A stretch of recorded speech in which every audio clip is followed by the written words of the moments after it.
Yo, Thought Warriors. What is up? High Alert is on. It is I, Van Lathan Jr. And it's me, Rachel and Lindsay. Do you feel like we have to watch what we eat and drink on the show so people don't get free advertising? No. Because I was finishing. Because I have Red Bull sometimes. I have Poppy. I have Essentia Water. We should, because they should be giving us advertisement. But no, I don't do a good job of that. We're back. We took a week off. Van hated it. Hated it. Van doesn't believe in vacations. Van doesn't believe in time off. Van doesn't believe in restart, refresh, renew. These are words that are foreign to him. See how she's speaking for me? You guys, this is the deal, and I'll cop to this. What Rachel is saying is not totally untrue, and it's only because of the way it happened. Well, the way I was beaten into submission at TMZ for 9 years. Oh. You had to fight and claw for every single vacation. You were working all day long, 10 hours a day, every day. You're waking up at 4:30. And now when something happens, I'm like, what do I do? What do I say? Yeah, you do get like that. I get the sweats about talking about topics. And there were so many topics. There were so many topics. And I do understand you better because Nina Parker explained to me. Oh, what was that noise? I have no clue. I know Chuck. Did you hear that? No. CT? Did you hear that, I CT? heard something. Was it a pop? Do you smell? Smell something too. What does that smell like? Like some kind of smoke. Women probably burned down. What were you saying? I feel like it smells like the booty of the bread. No. CT? I wouldn't know anything about that. CT? CT, did something pop? And CT, don't fucking go over to the outlet if it popped. Oh, Jesus Christ. Bring it over. I thought I smelled the booty of the bread. Thank you so much. Now, I thought about this while we were off. Mm-hmm. Because you were a hater about the booty of the bread. I have prepared for you. Not one booty, but two. With some fresh butter. And I'd like for you to try. I'll do it. I'll be open to new experiences.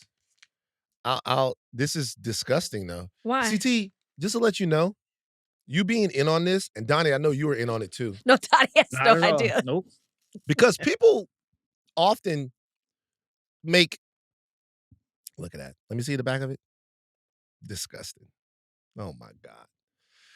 People often make judgments about the way the podcast goes, but when there is something on this podcast that is surprising, like dealing with trauma from childhood, it's always Rachel. Is this trauma?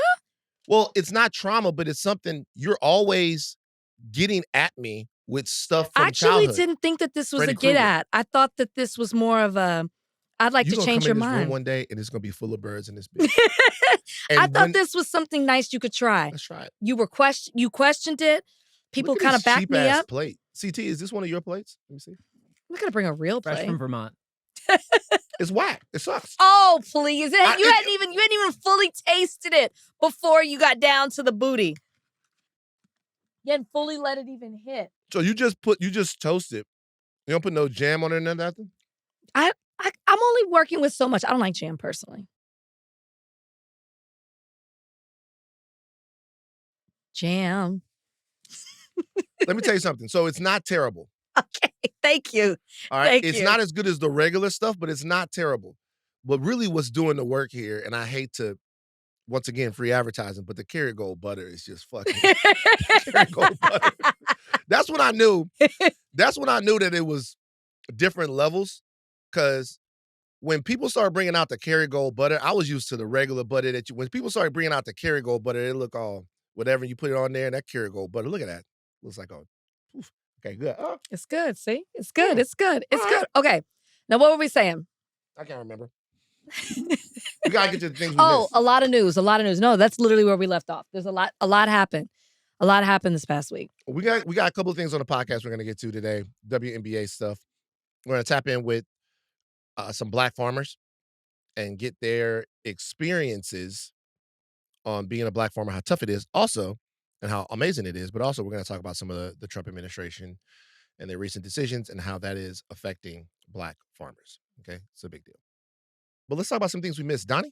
Yeah, this happened while we were off CBS announced last week that it plans to cancel The Late Show with Stephen Colbert after next season, citing a financial decision. According to a statement, they said that we consider Stephen Colbert irreplaceable and will retire the Late Show franchise in May 2026. They said that we are proud that Stephen called CBS home. He and the broadcast will be remembered in the pantheon of greats that grace late night television. I mean, I wasn't shocked. And I don't know if a lot of people were shocked or they were more outraged at the fact that Colbert, who is immensely talented, a genius, one of the highest or the highest rated late night show, gets canceled. And he's been very critical and outspoken, which like late night show hosts are. They've become so political in how they, criticize the administration or make jokes or whatever it may be. It's the timing of it all that's shocking, where, this is speculation, right? We know that Paramount's trying to sell to Skydance and they need government approval to do that from the Trump administration. Well, we might know that, but that's very important to. Okay. Yeah. Well, that is the case. Skydance, Paramount has been trying to sell for Skydance. And to do that, they need approval from the Trump administration to do that. So it's a multi-million-dollar merger. A lot of people have been saying. It's a billion-dollar merger. I'm sorry, billion. Yeah. A lot of people have been saying that because they did the buyout with the Kamala Harris interview, where they did that with 60 Minutes, where they settled for $16 million. Colbert said it was a big fat bribe. Mm-hmm. And we know that Trump doesn't like Colbert. He doesn't really like any of the late night hosts. And so the timing of this seems to be very interesting. Yeah. That's what we'll say. He might be all right with Jimmy Fallon. But certainly Kimmel and Colbert. Shout out to Kimmel and Colbert, to Baby Doll. Shout out to Baby Doll, man. Shout out to Baby Doll. So this is an issue that was a knee-jerk, then a for me. And these are all the facts. Rachel just laid them out, partly there. I think a lot of people were surprised that Colbert was fired. There's some reporting on this by our very own Matt Bellany, does The Town and Puck News. You ever watched or listen to The Town? Puck News? Puck News is great. Once again, I'm advocating for something that I'm not being paid for. It's okay. So I read Matt's article, and I think that there were people that were close to this situation that were surprised. But there is cover for the Trump administration here. The show costs $100 million a year to make, and it had been losing money. It was losing about $40 million a year. Now, it is also number one in a very important time slot. But then also, according to Matt's article, doesn't have a huge footprint on digital. So there weren't as many ways to cut costs and get the show back into, is it the red or the black? When you're the black, get the show back into the black as there would have been. However, as there would be for other shows that have bigger digital footprints and have more ways to monetize. However, the question is, if the Skydance merger with Paramount wasn't on the table, would CBS have elected to cut costs and endeavor into making The Late Show profitable, or would they have canceled the show? And that's where kind of the politics of it come into play. Because I wonder if there was an option that was presented, right? Like, and I don't think so, because I haven't heard any reporting on that. Colbert? Mm-hmm. No. Right. So they were just brought in and said, we're canceling your show. No, it's all in Matt's article. Yeah. There wasn't any take a pay cut. There wasn't any like Extra TV just laid off. They have 56 people now, which is wild. Used to be a couple hundred. 56 people who work there. 22 just got laid off. And they knew there were layoffs. They didn't know how many there were going to be. And so I guess I'm bringing up that point to say there was no. According to the reporting that I've read, and once again, we're going off of our colleague Matt here, right around July 4th, right after July 4th, Colbert and the rest of his people were told that the show was in trouble. He gets the news that they're canceling the show. And then they being CBS, did not want to tell people right away that this was happening. They wanted to figure out a strategy to tell them. Colbert goes, no. He goes on the show with it that day, and tells everyone. And according to the reporting, is not angry about this, but he just wanted to be resolute and be strong for his people. They got 10 more months. So I'll say this, though. Which is also so interesting. Skydance's CEO, Skydance, big media company, I'm sure you guys have heard of him, is David Ellison.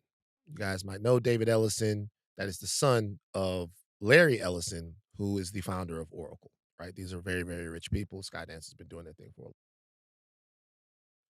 Skydance, the David Ellison, the CEO of Skydance, told the FCC, Trump's FCC, that CBS going forward, post Skydance merger, I want you guys to hear this, would reflect varied ideological perspectives of U.S. viewers while touting American storytelling.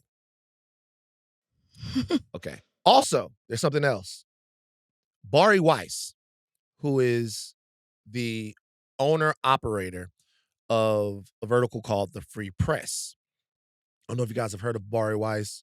I would Barry Weiss, Bari, bad with names. I always thought it was Barry, but Barry Weiss. I'm bad with names too, Barry so Weiss. I wasn't going to correct you. A very, I would say, center-right, conservative voice. There are talks that she is going to have a pretty significant role in whatever CBS does in the future. Maybe she'll be a close acolyte and ally to the head of CBS. Maybe she'll even be on 60 Minutes.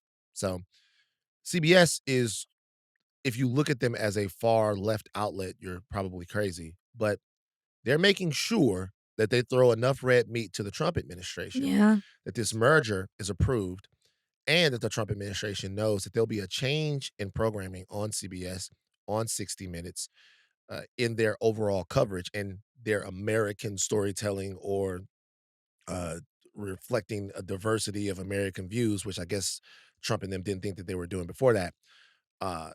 Making sure that they placate them so they can get this merger done. The merger is about $8 billion. So, look, was the Colbert Show losing money? It's an expensive show. Yes. If not for an administration that was kind of targeting the media, might they have changed the show or tried to get some value out of the show? Sure. The reason I said that I wasn't shocked is because of the way traditional media is trending.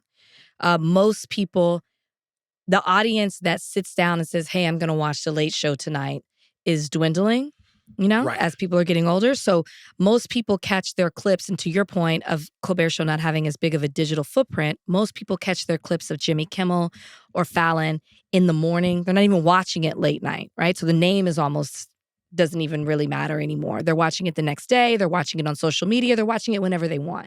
And they're watching clips of it rather than sitting down and watching the show. So when I see, and in light of the industry changing, I just brought up Extra TV. We're seeing so many layoffs when it comes to entertainment. I mean, they're not an entertainment magazine show, but just entertainment reporting or things of that nature because of social media, because of the internet.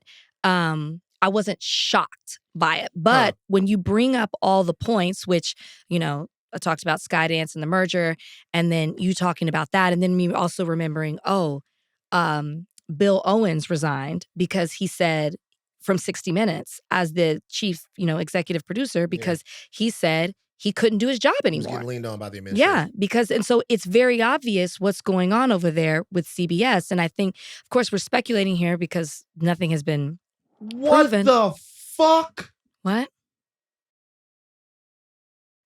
Malcolm-Jamal Warner has died. Oh my gosh. Of a drowning? Donnie, put this. Yeah, this is just breaking. Oh my gosh, I'm gonna cry. There's not a lot coming out about exactly what happened. There are reports that it was a drowning, but this just came down a few minutes ago. Okay. We're getting this in real time, guys. I know by the time the podcast comes out, you guys are gonna know.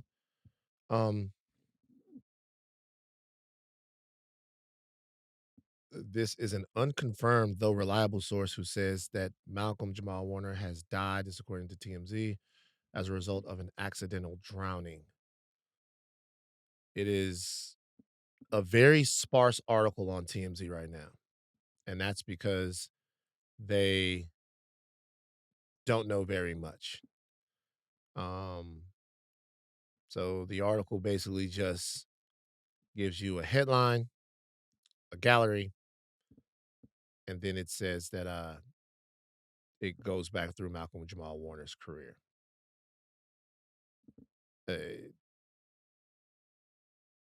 If Bill Cosby was the father of America's dad in the 80s, then Malcolm Jamal Warner was its son. The character of Theo on that show, you watch the character grow, mature, come to terms with so many different things. Theo was a well-meaning, lazy, uh, decent kid who found himself throughout the course of the show and became a confident, studious, intellectual by the time the run of the Cosby Show was over. And it's interesting. They were well-to-do, but the character of Theo was never looked at as uh, a nerd or a goofy or anything like that. It was cool to have been Theo. It was cool to be a Huxtable, period. We know to some degree that Bill Cosby and all of his antics have tainted how we remember the Cosby Show for a lot of people, not for everyone. The show, but not the The characters. show, but not the characters. And you know what? More than the character of Theo, Malcolm Jamal Warner, once again, this is unconfirmed, and there are very little details, was an incredibly solid human being. He was outspoken. He was unafraid. He was an advocate, an ally, a multi-talented person, a musician, a poet. A father. Yeah, just shocking. You know, And was having an incredible career resurgence. yeah. I mean, we had him on here promoting a show, but there was something else. I mean, they're very like growing up, and I don't know if it's the same sentiment now for kids, but there were certain musicians or actors or characters in TV shows that always felt like family. You could not tell me that the family on the Cosby Show were not my brothers and sisters, or I mean, my mom said I used to call Claire Huxtable mom. Like that's just how much you connected with them, and that's a credit to the type of actor that Malcolm Jamal Warner played on the Cosby Show. And I think the other thing that highlighted was I always loved the relationship. I didn't have a brother, so I always loved the relationship of watching the parenting um Bill Cosby and Theo on the show and the lessons that were learned. Like if I remember anybody's storyline most from that show, I would say that because he has some of the most iconic moments on the show. The Gordon Gartrell, his teacher, when he tried to tell his dad that um when it was, I think maybe this is the first episode or the second episode of the Cosby Show where Bill walks into Theo's room and he's talking to him and Theo goes, Dad, Dad, I'm trying my best. Maybe you'll just accept this because I'm your son. And then Bill goes, that's the dumbest thing I ever Yeah. heard before in my life. Oh, sweet. The earring The piercing. earring piercing. It was just kind of, this is actually really shocking. This is actually really shocking and upsetting. I don't know how to quite contextualize I what the deal is. I guess information will be forthcoming. There'll be more to come out. But if you'd ever talked to him and really had a conversation with him, he was just an incredibly deep person. Was so thankful to his parents for what they were able to shield him from in the 80s. When you look at child stars, particularly from the 80s, They had such a fraught time. It was such a dangerous thing to do for your long-term health and success to be a child star in the 80s at a time when a lot of these shows relied heavily on the kids. Right, You don't right, get that as right. much as you used to. But during that time, there were actually leads of the shows that were children. Different Strokes, Punky Brewster, Silver Spoons, whatever. The kids were kind of in the middle of it, so they, outside of the shows, became instant stars, like gigantic stars. And a lot of them did not respond well to that. And they had a lot of personal issues. They could not find themselves, and it cut a lot of their lives short. That doesn't seem to have anything to do, obviously, with what happened to Malcolm-Jamal Warner. He lived a very healthy, awesome life, but to lose him this way is a kick in the nuts. Can I ask you, from your knowledge of TMZ, I know we keep saying unconfirmed, reporting it, but how likely that they would post it if they didn't know something? So unconfirmed just means that, well, they know how it's a drowning, but unconfirmed just means that they haven't confirmed it with the coroner or paramedics or the police or anything like that, right? So when Michael Jackson passed away, that story actually came from a paramedic. And so you can run with that because somebody that's medical in there and knows Michael Jackson died, boom, right? So when they say unconfirmed, it just means that they haven't confirmed it with any official source that can say, yeah, this happened. But an unconfirmed, though reliable source is somebody who knows. Yeah, it says unconfirmed though reliable source. But so that's somebody that's close enough to be able to say, yes, we lost a family member, a best friend, or something. They would not put this on the site unless that person had actually said that and actually gave them information or evidence that it happened. So uh, it's just very unlikely that this is untrue. We are going to get our bearings back. And we're going to take a short break and jump back into the show. But rest in peace to Malcolm-Jamal Warner. And what a devastating blow. Yeah. Oh, look at these two. All right, come on. You're okay? Oh, what? Either they're having an affair or they're just very shy. I thought it was funny.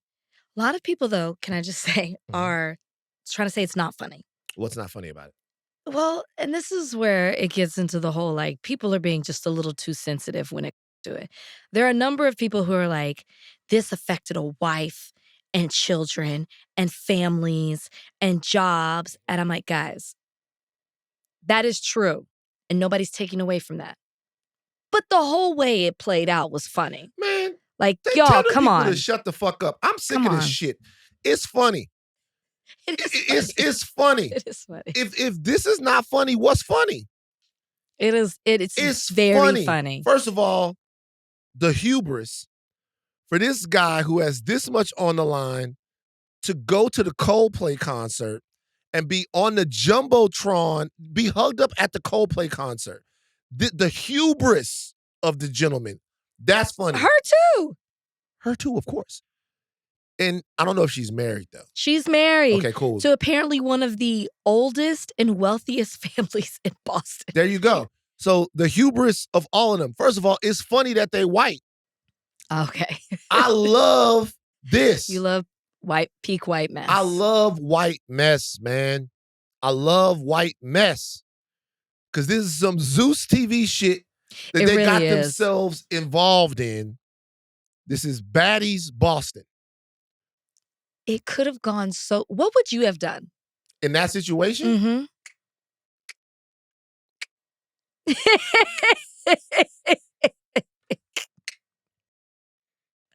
Stop. That's you would not have... You can't I freak out. wouldn't have been hugged up.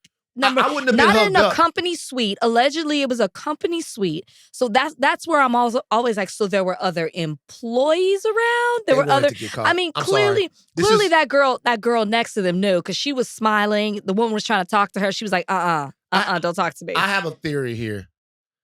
This is unaliving by cop. This is suicide by cop. They wanted to get caught. For what reason?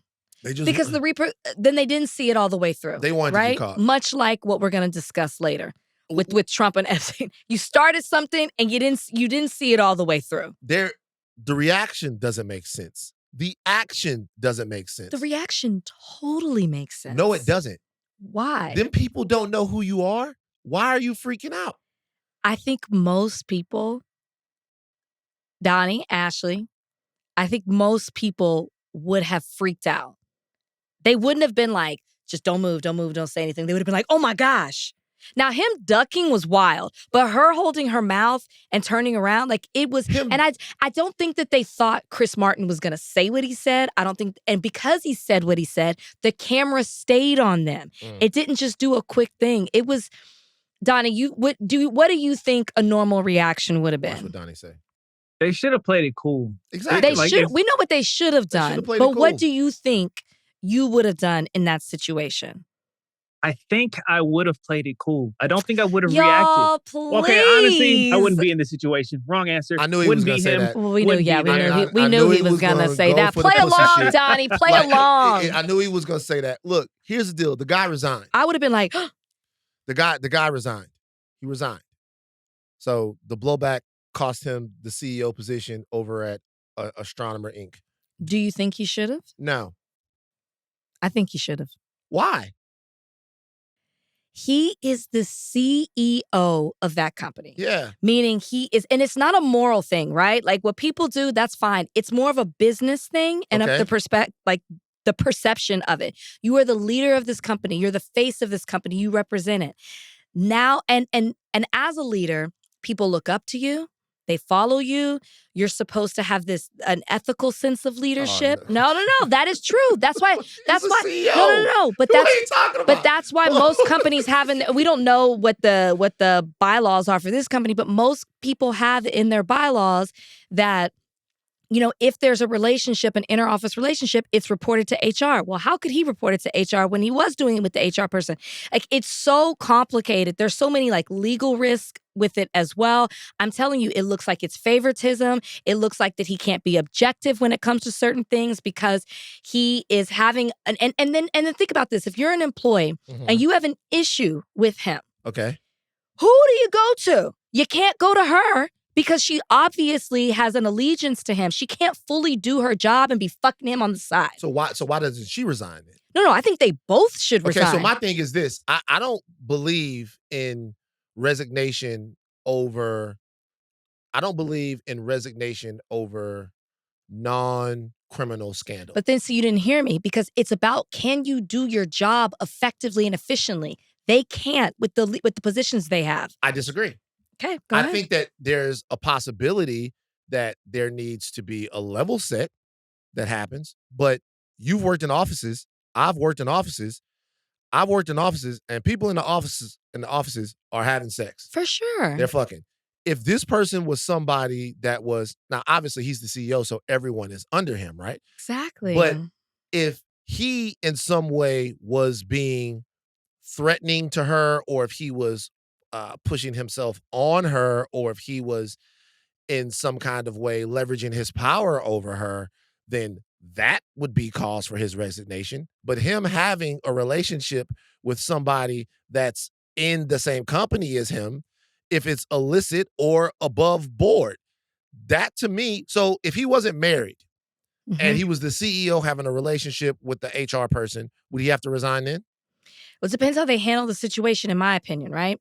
Well, no, but the point that you made a second ago was that regardless of anything else that goes on outside of the company, right? Forget about them and their relationship and all of that, that the very relationship, the very dynamic between the CEO and the HR person is is wrong, and that should mean that he resigns. No, I think the way that they handled it in secrecy and the fact that they have other people, which is why they were handling it in secrecy, and they didn't weren't forthcoming with it. Because so normally you would tell a head of HR, well, she's the head of HR. So then they should go to the board. He did tell her. So then they should go to the board. He did more than tell her. And over They should again. go to They should go to the board and let the board handle this situation. Whoever's over. That's what you have to do in order for the company to flow right.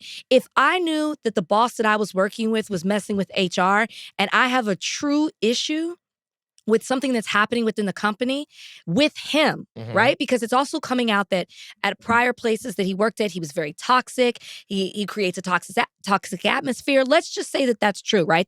I don't know if that's been confirmed, but that's been reported. Right.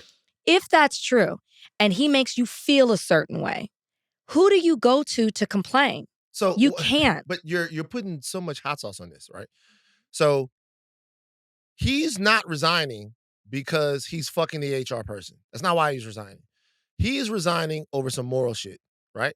Now, if you're telling me right now that you believe that... I don't believe that. That's you say, I don't think it's moral. I think it is because he cannot effectively do his job. This scandal was about the fact that he's having an extramarital affair. That's a court of public opinion. But the scandal has nothing to do... It's within the company, right? Mm-hmm. But I can tell you one thing like this. Let's say she wasn't the HR person. Okay. Let's say she was the CFO. Let's say she was the COO. It would be exactly the same. It wouldn't be the exactly same thing. I don't think it would be the same either. It wouldn't be the same thing structurally, right? But he would still be resigning. He would still be resigning. He might because as a CEO and as face of the company, you're also in charge of like I said, you're in charge of, you're not in charge of it, but part of that role is about managing perceptions and it's about, maintaining a certain reputation. And his reputation is so tainted because of what happened in such a public way. So he might be resigning. But if he was having an affair with the CFO or the COO, structurally, when it comes to a matter of doing your job, I do not think that it has the same impact because HR directly deals with employees' concerns, and legal compliance. But the CEO directly deals with the operations and the finances so maybe all of that COO, stuff. But when you have complaints, you go to her. By the way, she is a C-suite executive. Yeah. She's the chief people officer. When you have complaints, you come to her. So it breaks down the structure of the work environment. It makes it toxic that if I have an issue with him or the way he's running the company or the way he made me feel or the way things are, or maybe my pay or whatever, anything that falls under his umbrella, which he runs the whole company, I'm concerned that I can't have an objective conversation with you because it is tainted because of how you deal with him on a personal level. So what you are saying then, essentially, is that regardless if they're married or not, a CEO and I think the conflict of interest, yes. That's grounds for resignation or termination. Or change of position. I think the conflict of interest is too great. Like if I'm on a board, I do not want my CEO and HR, because HR is where all the issues come in. So if there's discrimination, if there's harassment, that is where it comes through. Okay. I don't want any of that. I don't like the way it looks. So this is what I think. Number one, I sincerely doubt that this woman was the sole voice and arbiter of what happens. Number two, HR is always in the bag for the big C-suite people 100%, as far as I'm concerned. 100% for corporate. They're always in the bag for corporate. Right? Number two. Number three, he resigned because he embarrassed the company. Not because of any effectiveness with the job or anything like that. He resigned because he embarrassed the company. I think that's part of it too. What if they fall in love, right? What if they fall in love and they go to the company and it's all above board and they say, hey, we're in love. Like, look, we fell in love. We were listening to Clocks by Coldplay and the song just affected us and we fell in love. And then they're in love. So do you think that the HR person, the chief people officer, has to leave their job or that the CEO has to leave their job in order for them to have a relationship? If they weren't caught? We're doing it the Rachel Lindsay way. So we're doing it the way where these two people are in a relationship. They go, hey, we're going to be in a relationship. and then they go to the board or whatever and say, we're in a relationship. Do you think that the board then says, well, one of you has to leave? I don't know. That's hard for me to say what they would have done. If Well, you I have was to on say if I was yes. on the board, I think I would ask them the questions of whether or not they feel like they could do their job. Well, what I'm saying is, by your You know what? If the by bylaw's right, if the bylaws your say you have rationale. to disclose it, Yeah. and they come and they disclose it, then I think they have to keep their jobs because then But then the thing that you set up, the fact that the HR person can't be independent thinking when she is, that's the problem. okay, still remains. because if I think there's an ethical and a non-ethical way to do it. An ethical way is I fell in love with this person. We fell in love to each other. We weren't caught. We weren't, our spouses didn't tell. No, what I'm Shame. saying, because then there is you lie. There's a deception about it. There's not ethical and ethical. If you say, hey, I'm starting to have feelings for this person. We want to date. We want to see each other. Let's go follow the rules and go to the board and say this. Then you're doing exactly what, assuming this is what the bylaws say, the bylaws require for you to do.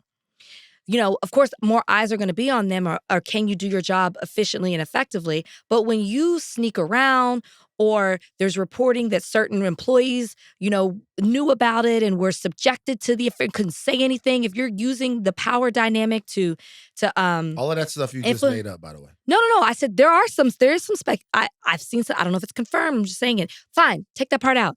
If you are sneaking around and doing it, there's a level of deception. That's the part. No, it's a moral thing. You're going against the rules. That's not a moral thing. The rules are there. The bylaws are there. Usually, most bylaws say you have to report office affairs. If you're not doing it, then you're violating the rules. Okay. That's not. That's I'm talking about ethics here. So that's nothing to do with the court of public opinion. First of all, they looked like English if this was T.J. Holmes and Amy Robach, I do not think that they should have been fired. Those are two people who have the same type of job. There's no different power dynamic. They fell in love. They did get caught, but they fell in love, and I'm shocked that ABC couldn't see the benefit in that and them doing a show together. Their spouses are together. Well, listen, and now their spouses are together. So listen, this is what I will say. If they broke some kind of rule, which I haven't read yet, if they broke some kind of rule against this, then yeah, cool. But if this is because of the moral outrage that came from it, I don't like it. Now, to your point, I'll acquiesce. If there is some side at TMZ, the corporate place, the rule was in effect if somebody was like a lot lower than you. Like, not if you're on the same management level, it was cool. But if you're a manager and you start fucking somebody that you manage, or if you start fucking somebody that is way beneath you, then it's cool. These people are all in the C-suite. Then it's not cool. It's not cool. These people are all in the C-suite. So really the reason why he resigned was because of outrage. I'm just being for real. But look, if it's against the rules, it's against the rules. But if it's not against the rules, then I don't see why he resigned. I don't see why he resigned. Donnie, I'd have never been in that situation in the first place. I'm Donnie. We love you, Donnie. All right, Trump. Yeah, let's talk about his distractions. We're going to talk about the Epstein update a little bit later in the show, but he is doing his best to get the news cycle to move on.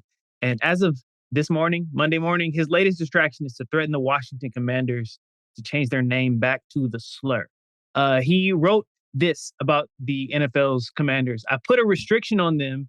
I may put a restriction on them if they don't change the name back to the original Washington Redskins and get rid of the ridiculous moniker Washington Commanders. I won't make a deal for them to build a stadium in Washington. The team would be much more valuable, and the deal, capital D, would be more exciting for everyone.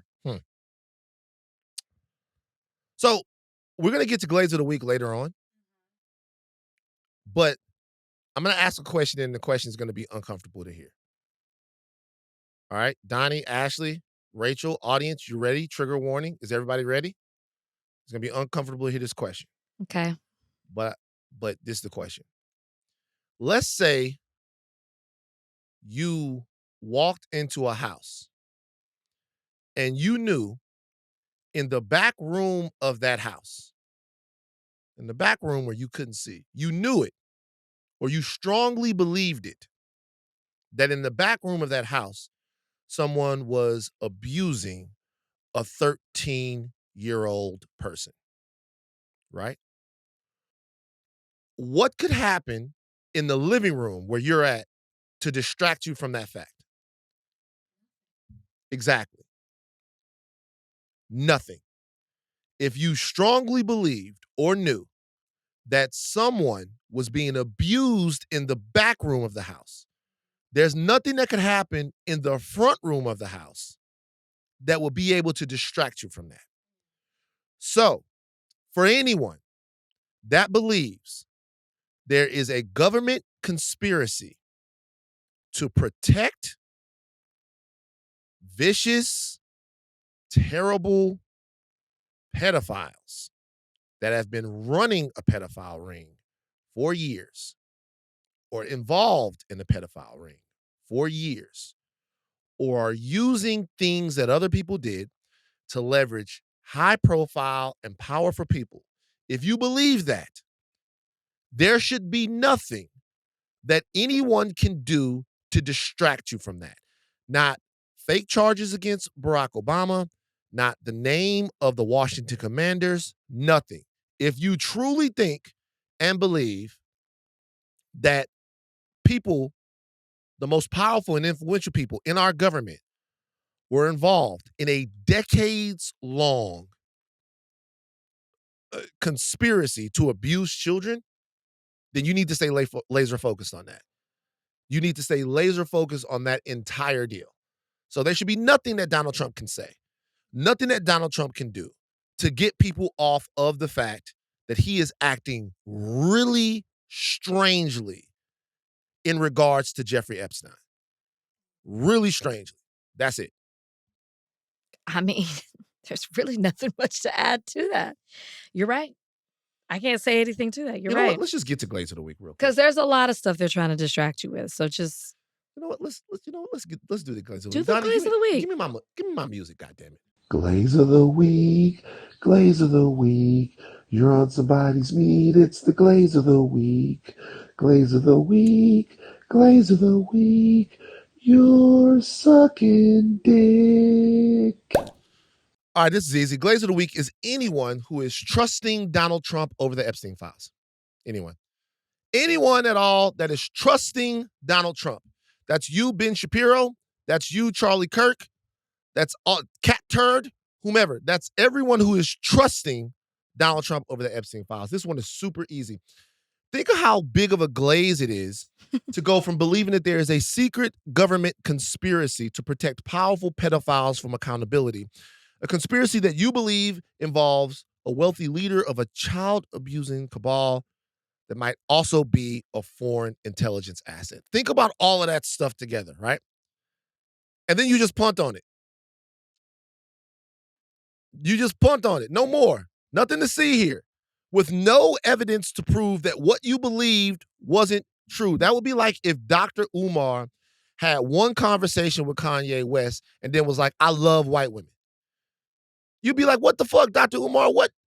Why are you on Kanye dick? That's what you would say, right? Y'all made Epstein, all of y'all entire personality. And Yes. you know what? You know what? Y'all weren't wrong. For once, y'all were not wrong. Of all of the dumbass shit that comes from the far right, this wasn't wrong. This actually, there was a little meat on the bone. There's so many questions about Jeffrey Epstein, how he got his money, how he spent his money, who he knew, who knew him, a sweetheart deal that he got in the late 2000s given to him by Trump's ex-labor secretary, how he died, all of it. Questions regarding all of it. And all of those questions, whether you are far left, center, right, far right, are questions that people should be asking. And then for some of y'all just stopped asking them because one dude who is Jeffrey Epstein's friend, or at least was his friend. Be careful. Was his friend for a very long time, who allegedly wrote letters to him, who was in videos with him, who lived. That guy said there's no there, and y'all just went, okay. Y'all just went, okay. Change it all. As a matter of fact, the only thing that makes sense about the Epstein story to me is that there are still rich and powerful people covering up for him. because nobody takes out the trash like rich and powerful people. I'll give you an example. I tell you about trash. Everywhere else in LA, you put your trash out in front. Have you ever seen trash in front of a house in Beverly Hills? No, but I also haven't paid attention. Wow. Do you know why you haven't seen that? I don't live close to Beverly Hills. Get out of here. Do you know why you haven't seen that? Because in Beverly Hills, they don't let you see their trash. There are alleys behind people's Every house? homes. I'm going to show you. There are alleys behind people's homes where they put the trash for the trash guy to come through the alley and pick the stuff up. You never see the trash in Beverly Hills because rich people, powerful people don't want you to see their trash. And if you do see it, they'll be like, why are you so close to it? Are you trash too? What's going on? That's actually not trash. Actually not trash. Whatever. They'll mind fuck you. But look, MAGA, a lot of you, how does it feel to be the deep state? You guys are the deep state now. MAGA's the deep state. So initially there was a lot of pushback. There was. And then Trump started working the phones. And he started working because, yes, we are seeing particularly Mike Johnson. Yeah, Mike Johnson, Charlie Kirk. There are some holdouts, don't get me wrong. And there is still a portion. There's some holdouts. There are some holdouts, don't get me wrong. Like, yeah, funny. But there are a lot of people who are starting to sort of get with the program. And I have to say something I never thought I would say to the MAGA people. I'm disappointed in y'all.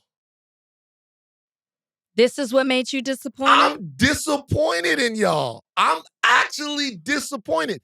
I couldn't have been disappointed before because I didn't believe anything. But I thought y'all cared about this. I really did. But I guess January 6th didn't do it? Nah, I mean, whatever. They were there. They were there, so it's like, whatever. But it's a glaze. It's a glaze. It's a real big glaze. It's a big glaze. It's a big glaze. It's a, like, Krispy Kreme glaze. It's almost like you've lost your identity. Like, how do you look at yourself in the mirror? You've stood 10 toes down on this forever. Fuck your shit. And now it's like, okay, what are you going to fixate on now? MAGA, what happened to you? He's talking to y'all like you're stupid. MAGA, this nigga talking shit. The conspiracy that it was the Democrats and Hillary Clinton and Barack Obama. It doesn't even make sense. Are you stupid or are you dumb? Was that what he said? Yeah. You know what? I'll give you an example. Recipes of my dad. My dad, when I was a kid, I wouldn't get out of bed and my dad would be like, hey, man, Superman's at the door. And my dumb ass, I would get up and I would run to the front. Old? And my dad, I'm like 4 or 5. And I'd get up and my dad would be eating his breakfast. He'd be like, it took too long. Superman flew away. And I'd be like, fuck. Every single time I'd be like, fuck. And then one day, he said that to me and I was like, Superman ain't the door. Because Superman isn't real, Dad. And he burst into laughter. Y'all need to have y'all Superman isn't real. The spirit of Superman. Y'all got the mind of a 4-year-old. Yeah, y'all got the mind. Y'all some kids, right? He talked to y'all like some kids. Y'all stupid. Anybody don't fuck with me is stupid. MAGA, man, pull your pants up, man. Come on now. I thought y'all was, Fools. Yeah, we got more to talk about with some of the MAGA stuff, but it's going to be about you rappers in a second. But first, Donnie, is he on yet? He is in the waiting room. Bring in Jeremy from Black Farmers Box because we are about to talk about a very important issue. Trump and his administration have declared war on Black farmers. And I would like to talk to one of my favorite Black farmers about how this is affecting Black farmers, how this is affecting him, and maybe the plight. Yeah, the history. The history of the Black farmer in America. Yeah. Jeremy, how are you? I'm doing fine, man. How y'all doing today? Doing well. Good. Thank you, Jeremy. Thank you for joining us on Higher Learning. Before we get into the issue, tell people about yourself a little bit, introduce yourself, and tell them what you guys are doing down there in Texas with the Black Farmers Box.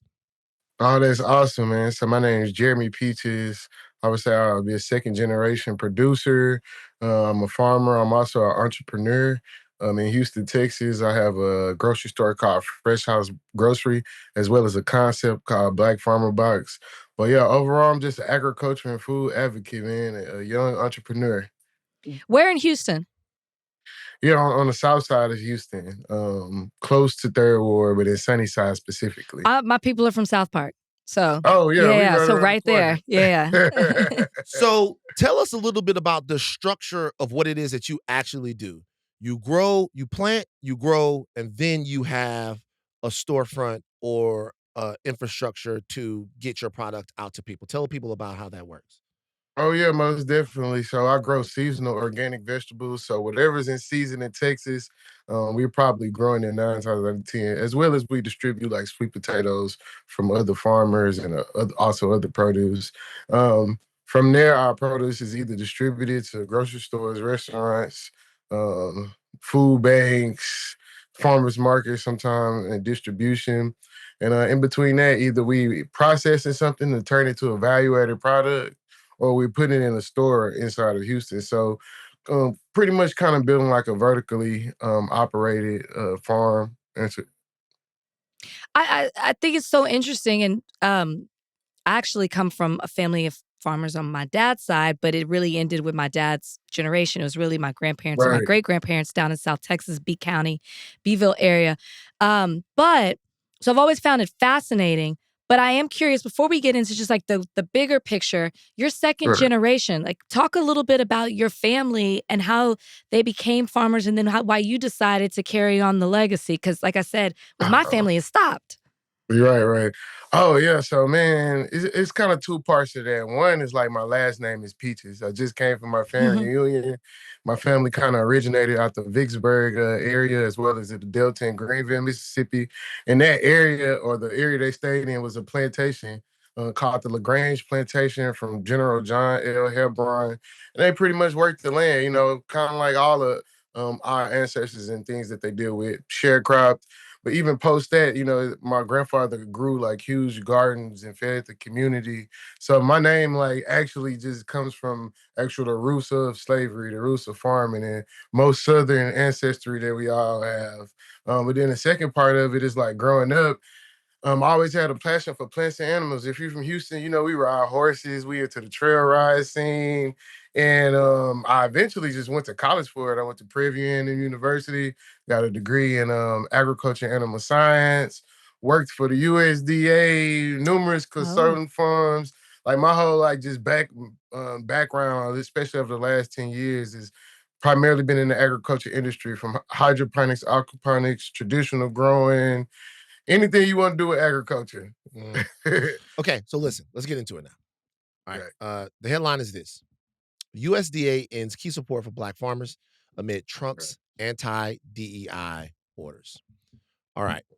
Mhm. CapitalBnews.org puts this up. The great Phil Lewis sends it out on his Twitter, and everyone Right. starts wondering what just happened to Black farmers. So, Jeremy, what just happened to Black farmers? Oh man, we got swooped and sideswiped.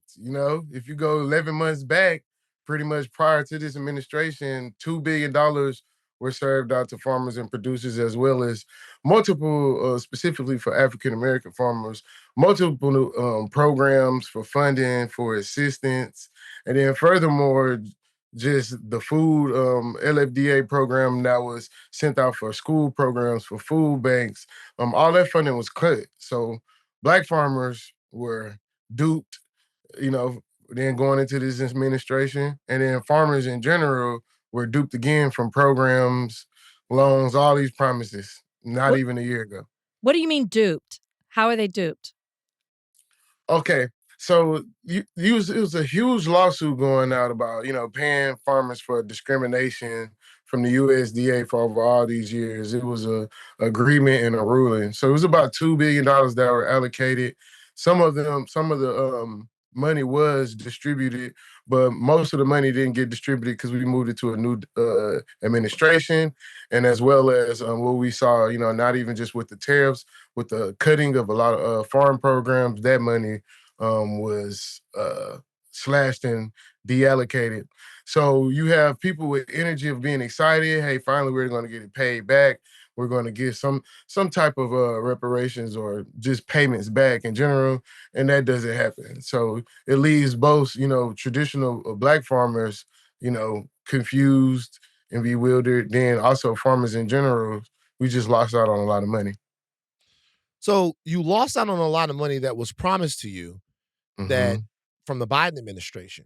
And Correct. before all the money could be allocated to you guys, uh, the Trump administration stopped. Shut it down. Shut it down. Yes. Okay. How important was that money to what it is that you guys do?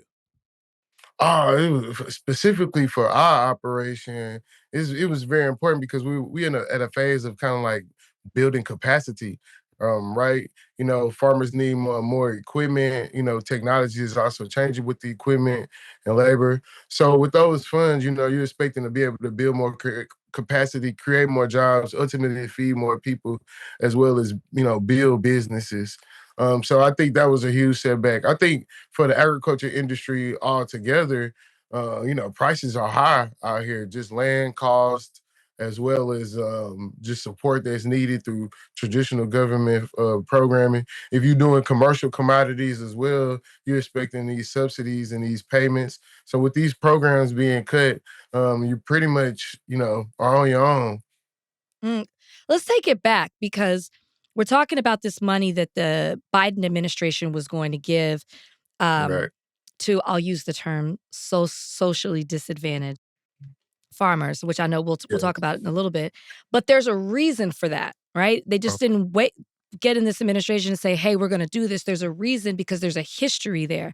Can you talk a Right. little bit about how the history of Black farmers and how we got to a point where we needed to give reparations or money to compensate for what was lost or not given in the past? Oh yeah, most definitely. I mean, this even goes back to the times of, one of my favorite idols is Fannie Lou Hamer, in the Mississippi Delta, to where, switching from, the sharecropping economy to Black farmers and producers in the past coming together and co-oping and starting to grow, a huge amount of acreage. But when it comes down to that selling point, you still have to compete with, more corporate farmers or largely white farms that has been in generations for years, right? So it even fast forwards to the point where the $2 billion lawsuit came in the point where farmers in the Mississippi Delta was buying seeds and those seeds wasn't germinating. So we've always had a history of one being able to grow, but you still have to sell it within the system. Um, Finally getting it together and co-oping, right? But um, you don't get those subsidies and those backups during disasters. So the government during that administration did recognize that, hey, this went on. Hey, let's allocate some money for it, specifically not reparations, but to these Black farmers that was discriminated against. So this is something that's been reoccurring, for generations. Even when you get into, hey, the transatlantic slave trade and even just bringing slave labor, how much we built to this economy from, not just building pyramids and things of this nature, but building farms with bare hands, real labor. So it's kind of getting to the point where I'm seeing in the climate of, you know, especially in my generation, even when you look online, everybody's starting a garden, everybody's wanting to farm. We're coming at it more of like, instead of just having our hand out, like, how can we, put some type of system together to where we're just not dependent upon the government. But this has been going on forever. And you something can be promised in one administration and change it to the next. But also, a lot of people might not even be happy, about, Black farmers and producers getting paid reparations, right? From those past things. So I think it's just for me, because I am a little bit younger, yeah, we want to keep talking about that, but we want to more so focus on like how can we just build a new system. How do you build a new system? You talked a little bit about the uh, $2 billion lawsuit. I don't know if a lot of people actually even know about that.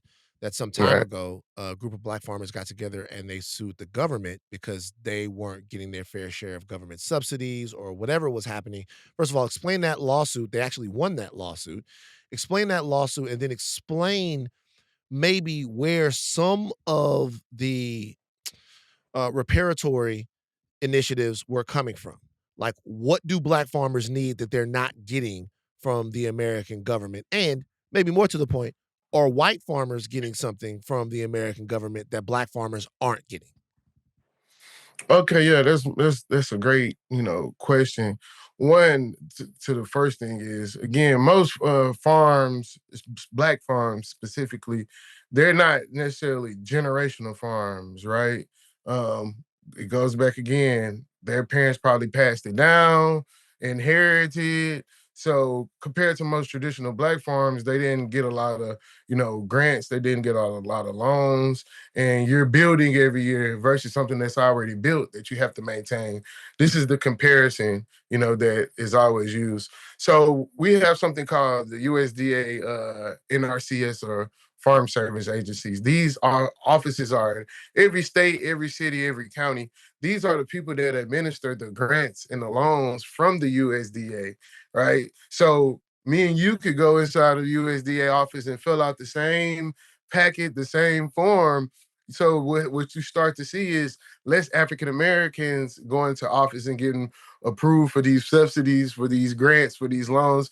But you see a high amount of generational farms that have gotten these subsidies, these grants, and these loans. Pause right there. Right. So what we're saying is farms that are already established for generations are Right. getting grants and loans that black farmers can't get when they're just basically starting up and trying to put farms together. Right, and subsidies, correct. So this is very important because, it's not that the black farmers or ranchers could not compete in terms of either land or in acreage. Is they're only going to distribute amount, and if you go to most of these offices and they are primarily white counterparts, you have seen instances of that discrimination, and that's where the lawsuit came about in the $2 billion that the USDA offers specifically for African American and socially disadvantaged farmers. So this posed in the agriculture climate last year, 11 months, a huge, uproar, right? Because even if you go back before this lawsuit has been going on for at least 5+ years prior to that, you had previous administration, not only the first Trump administration, also in the Biden administration, they were already trying to right their wrongs through the USDA, and they started to give out more grants, more loans to farmers. But when it came to this specifically, that's why, to me, I think it became a racial thing. Like, how could you give, these black producers these funding, right? But to me, I think the government was trying to right their wrong during the Biden administration. You said you worked for the USDA.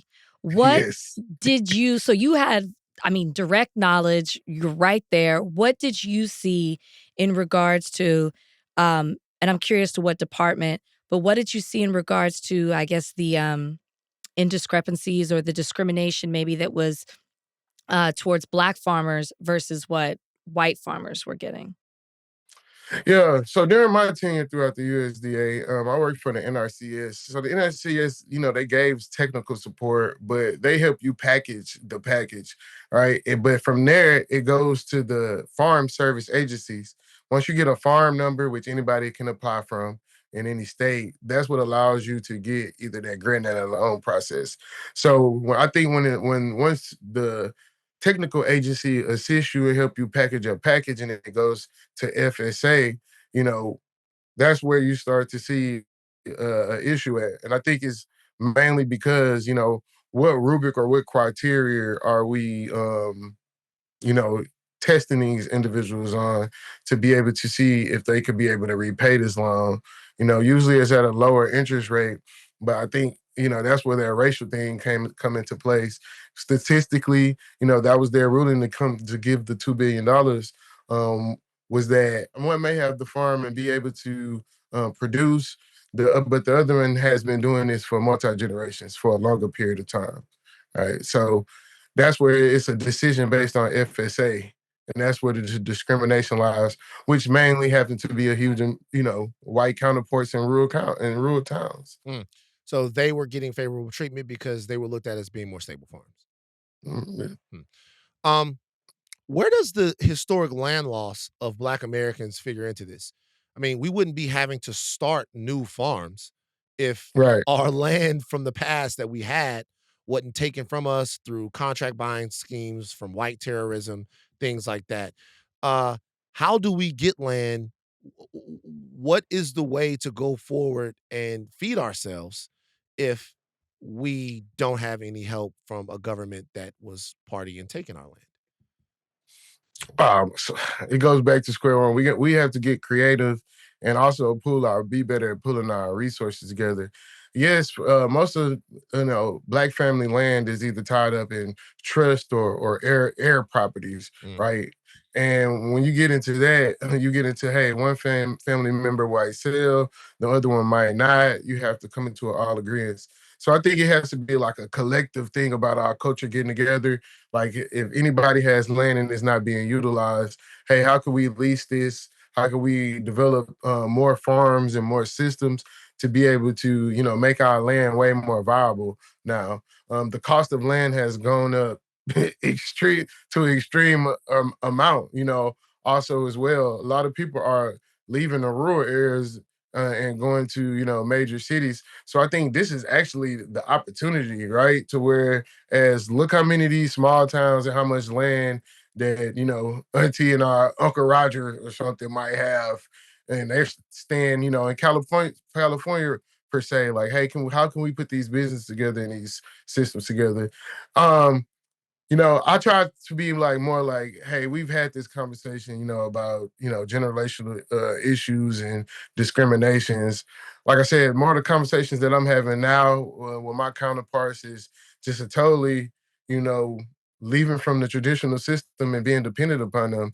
Like even with what's going on with the tariffs, is like, how can we expect to depend on, the government for funding versus pulling our resources together and, using what we have and leveraging our relationships. But I'm pretty sure that a lot of this has to just do with the restructuring with our new, presidential cabinet Mhm. as well. And I'm pretty sure, we had a more supporting for African American farmers during a previous administration. And, it's almost benign to me that, yeah, if we make it about color or race, we've been discriminated against. But if you just make it about, hey, humans, the basic humans have to eat, and now it's just not about us as Black farmers as much is about everybody, in all races. Let's talk about the fact that 60 to 70% of the people who work in fields and harvest our food are Hispanics, right? And now they have to challenge, even going to work to harvest food for Americans, right? Or look how much food will go to waste now, or how much more is going to hit our pockets at the grocery stores. So, we're doing it like, hey, let's look at it in three ways about just getting our people back to farming.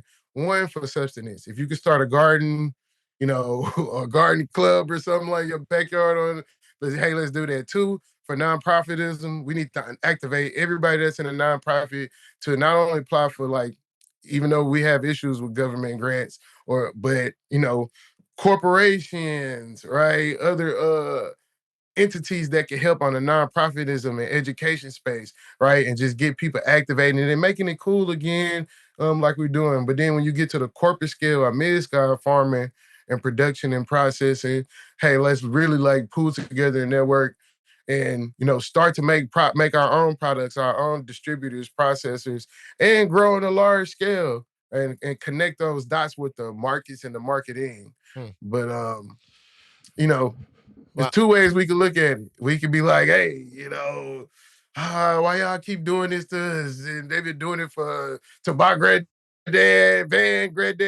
my grandmother, and it's like, nah, let's just try something different. That's Mm. what I think we at. And I've been talking about produce and crops, like even for Black ranchers with meat and goats and lamb, make our own medicine, our own tinctures.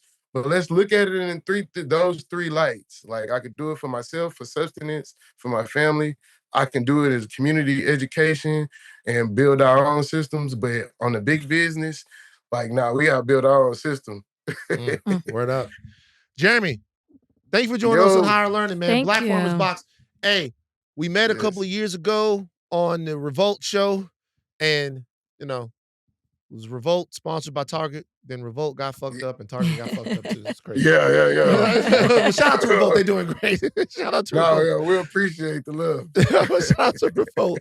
All right, man. Appreciate you shedding some light on that for us, brother. All right, thanks, y'all. Have a good day. All right, Thank you. You peace. too. Look, I gotta say something real quick. And this is gonna be in 120% love. 120% love, right? I gotta say something. So we saw what the Trump administration has done to make it harder for Black farmers. We just talked to Jeremy. Read a headline last night. Trump administration prepares to drop 7 major housing discrimination cases. Federal housing officials spent years investigating cities for putting industrial plants and unwanted facilities in poor, non-white neighborhoods. Now, under the Trump administration, the agency plans to drop the case. You have those 2 cases, plus the situation in Alabama where the Trump administration got out of the case. This is around environmental justice that was investigating the waste that was in the water that affected Black Alabamans. We could go on. The dismantling of DEI and affirmative action programs, right? The rolling back of civil rights oversight. Education and HBCU funding cuts. The Department of Education moved to dismantle itself and threatened to withhold Title I funding and other civil rights enforcement mechanisms, jeopardizing the educational equity of Black students. These are proposed cuts to historically Black colleges and universities, Pell Grants, student loan relief. This all disproportionately harms Black kids that are going to HBCUs. All kinds of things that we're seeing the Trump administration do that directly affect, should I say, Black people. I'm saying this with love. Snoop and Nelly, we got to hear from you. Why? What you mean, why? Why? So you hear from Snoop and Nelly. What? All right, Rachel. I need to hear from them. Tell me why. I need to hear from them because some months ago, when everybody was having the conversation about what the administration meant for Black people, we heard from 2 beloved figures inside of Black America that were giving us reasons why they did things that they did. Reasons why they performed places or went to parties or took pictures or whatever. Now, it's going to be hard to hear them over the coughing from Black children that are inhaling poison because there are plants inside of their communities. All things that were being investigated and being addressed that this administration is specifically rolling back. The Trump administration, talks about make America healthy again. That doesn't seem to apply to Black people. And what we had were 2 very high-profile Black men in those situations say, look, this is why I'm doing what I'm doing. Fine. That's fine. That's cool. Do whatever you have to do. But don't let the conversation stop now that we're getting our asses kicked. I want to hear it. I want to hear it. So the reason I say why, and I have a very nonchalant attitude, almost like a who cares, is because, yeah, you're giving more examples, but there were examples that were screaming out in front of them when both in 2025, both of them decided to align themselves with the Trump administration or be adjacent to it in regards to a performance that was tied to the inauguration or whatever it may be. These problems have existed. Trump was signing the day after inauguration the things that he was going to do, and most of them impacted Black people, yet they decided to ignore it all in the name of money. So we should ignore that they ignored it? No, I don't trust them anymore. So like for me, and I'm not, what you're saying is right.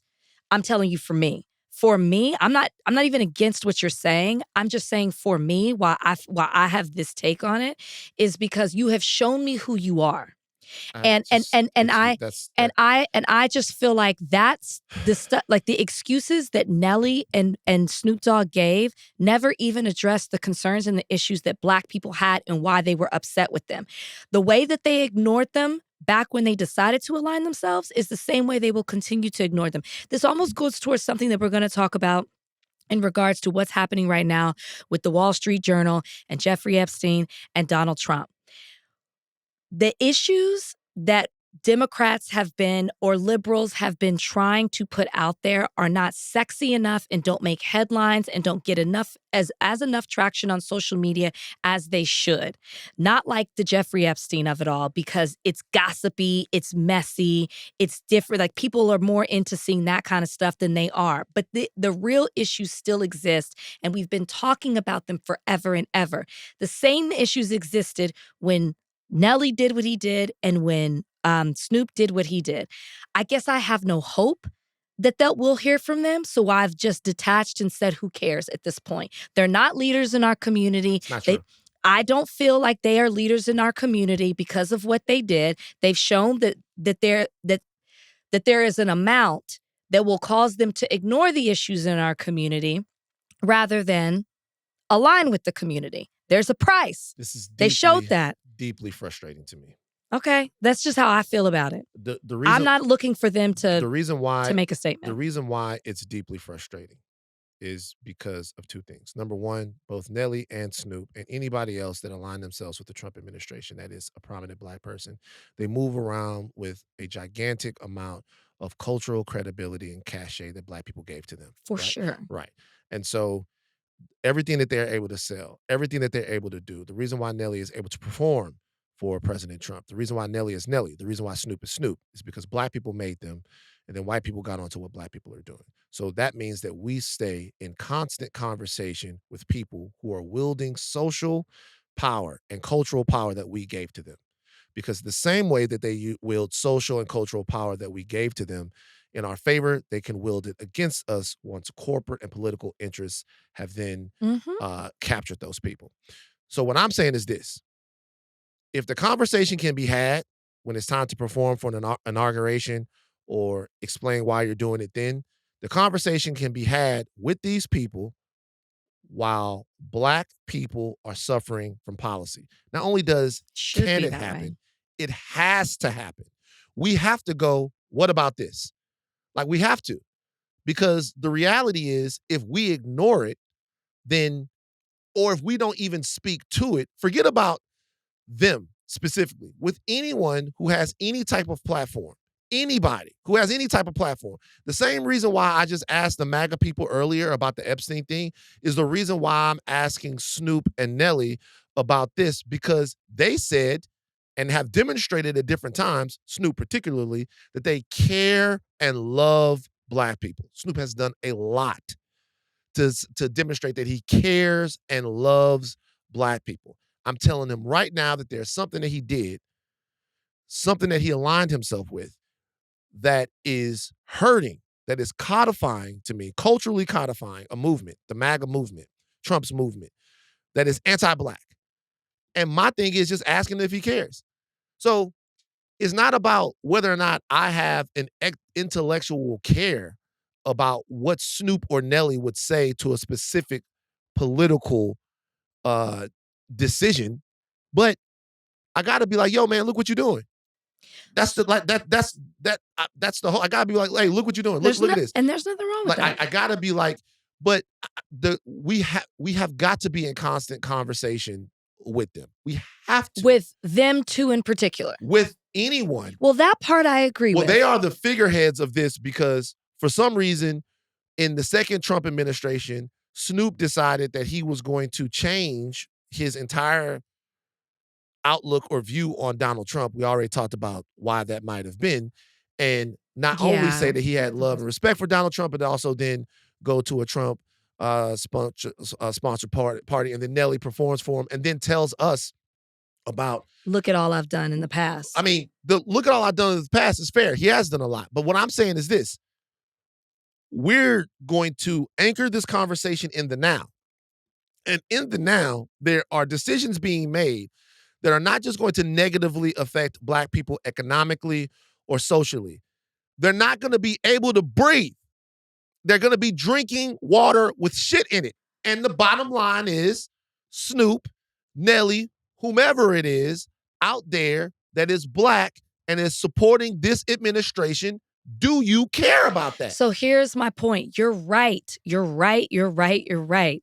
But when given the opportunity to speak about, because people, again, they haven't come to this show or I believe in spaces where someone said, hey, this is what is happening. This is what he told you is going to happen, yet you still align yourself. To me, it is very obvious.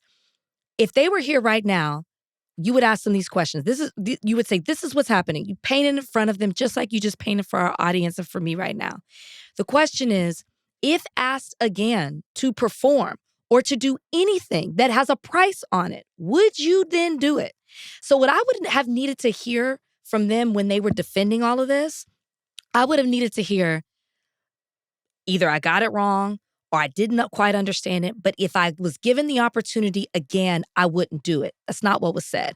And the way I feel about them right now is that, sure, I'm not going to say that Snoop doesn't care about Black people because of what he's done before, but it seems like there is a price that both Nelly and Snoop have demonstrated that. I would need to know that there is no more price, that you're putting your people above money. Yeah, but the only way to litigate that, I get it, but the only way to litigate that is to challenge them with information that is real. To me, this is the way. Do you think that they don't? Let me ask. Do you think that they don't see this stuff? I don't know, but my job is to ask the question and incite some type of back and forth. I can't just be like, they're gone, whatever, because then you ignore it. Look, it's not about making everybody believe the same thing that you believe. It's really not. People always go, I could vote for who I want to vote for. You can. You can. You can vote for whoever you want to vote for. And by the way, in the places where I support you, I will still work with you. That kid that we had on here, King Randall the First from Georgia, we talked to him. He's a conservative. He's doing stuff for Black boys in Albany. I sent them like $500, right? He was trying to raise money for whatever. I sent them some money, whatever. You're trying to help out. But I have to ask you, him or anyone else, I have to ask you, if you are a Black conservative, does it bother you that Black farmers are not going to get what they need to get? If you are a Black conservative, Black MAGA rapper, or someone who has aligned themselves with MAGA, does it bother you that the Trump administration has rolled back civil rights protections? Does it bother you that the Trump administration got out of a lawsuit that was seeking to explore the environmental conditions for Black people in Alabama and everywhere where they're affected by plants being put inside of their communities? They're breathing poisoned air. Like, I come from Baton Rouge. I knew kids that died of cancer at fucking 15. And it's one thing to be able to go ahead and figure that out and then deal with it. And then to have an administration come in and say, we don't need to do that anymore. And then to have two titans. Really, it's more than just them. They're bearing the brunt of this. To have two cultural titans be like, look, I didn't give you 30 years. You mad at me over 30 minutes. Snoop, that's not good enough. Nelly, that's not good enough. I want to know what y'all think about this. And it does matter to me. It does matter. I want to know what y'all think. I want to know what y'all think about this. Because I'm willing to litigate policy on everything. I'm willing to litigate policy and have a conversation about what is the best thing for Black people. I'm not looking to be the sword of the Democratic Party that goes off and cuts off the legs of anybody that doesn't want to be a part of them. That's not my thing. It's not my thing to say, hey, you're a conservative, you're bad. It is my thing to say this. If you think that Black kids should drink poisoned water with shit in it or breathe poisoned air, you are my enemy, period. And I don't care how many number one hits you got on the charts. It don't matter. So I want to know whether or not they think this is wrong. And if they do think that is wrong, I need them to talk to their new friends about what's happening in communities that they purport to care about. That's it. and you're not gonna stop me. I'll take that goddamn little ass Jordan you got and throw it out the window. All right, I like why you wearing them little ass Jordans? These are my shoes. What Let do me you see. mean? These You got little... socks on? No, I don't usually wear socks. You a stank foot. My feet don't smell. Bullshit. If you wearing them right now, first of all, my feet don't smell. Your feet. You wear no socks ever. No, sometimes I do. You want me to be real honest? Yeah.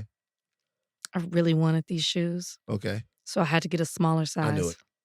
But I don't wear socks a lot. But Donnie, with these Jordans specifically, I really wanted them, and they only had half a size smaller.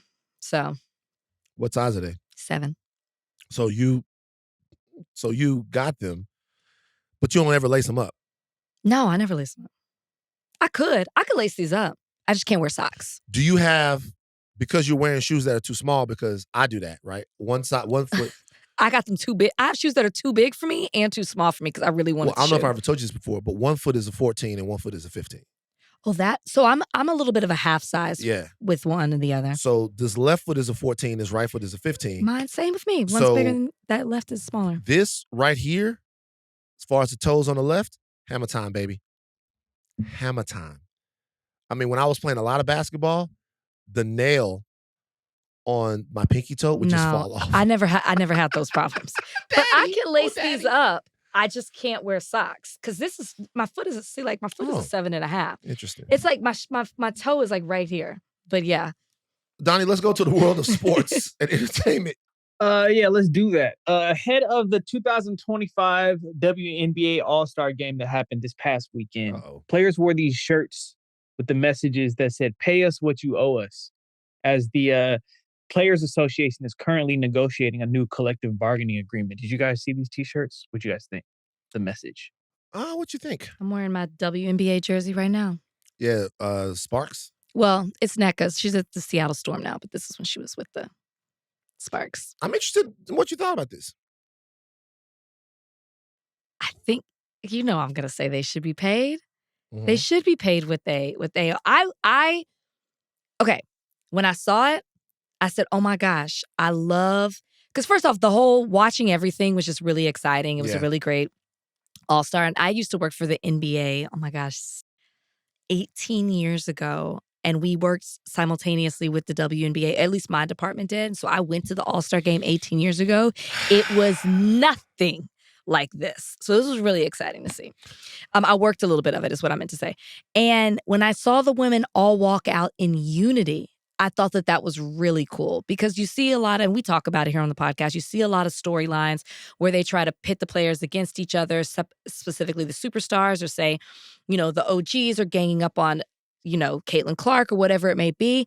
It was exciting to see that, no, they all came together. I liked watching some of the stud buds show the behind the scenes and seeing how everybody gets along. And I really appreciated them wearing the shirts in unity. That was my first thought when I saw it. And of course, I'm like, yeah, pay them. Look, I've already been on my soapbox today. So let me get back into my regular shit. I didn't even watch the WNBA All-Star game, right? I was cooking a branzino. Wow. But I watched everything else. And I just have to be honest with you. There is something interesting about a league where the players fuck each other. I don't know what to say. It is. All of the goings on of behind the scenes of the WNBA All-Star game, when there was girls that were, they were dancing on Angel Reese and the stud buds and all of that stuff. Girls dance on girls though. I know, but for some reason, I'm like, and in my group chat, we talked about this a little bit. This is not an original idea. There should be a WNBA reality show. And I think it would go hard and it would really set up more storylines. There are so many storylines. You should actually really do that. No, but we'll leave it in. They can do it. There are so many storylines that exist that are bigger than just Caitlyn, Angel, whatever. And it could be cool. Imagine, you playing your ex. That's fun. That to me. That's happened. I know. So I'm saying it's more than just we're going to get into the financials of the WNBA here in a second, but I was fascinated over the last week with everything going on in the WNBA. Now, I really love the basketball product. I do.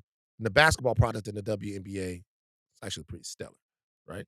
But all of this other stuff, I wasn't aware it was going down like that, and they had me going. I was following it on Twitter, everything that was going on, the whole deal. Okay, so you think that the WNBA, that the players should be paid more? I do. Now, there's not much opinion here that we could give that's going to sway people that are on the other side. Okay. So it was really just the facts. And what we wanted to try to do on the show today is just break down the facts, because they come out and they're wearing the shirts that say, pay us what you owe us, after a particularly reportedly contentious bargaining session with the brass over there at the WNBA. The new CBA is coming. Then people go, how could you guys ask for that when your league is still losing money? The league has been losing about $40 million a year. So how could you guys ask for? Really, that's just this last year. It's interesting. As they had more revenue, they lost more money this year.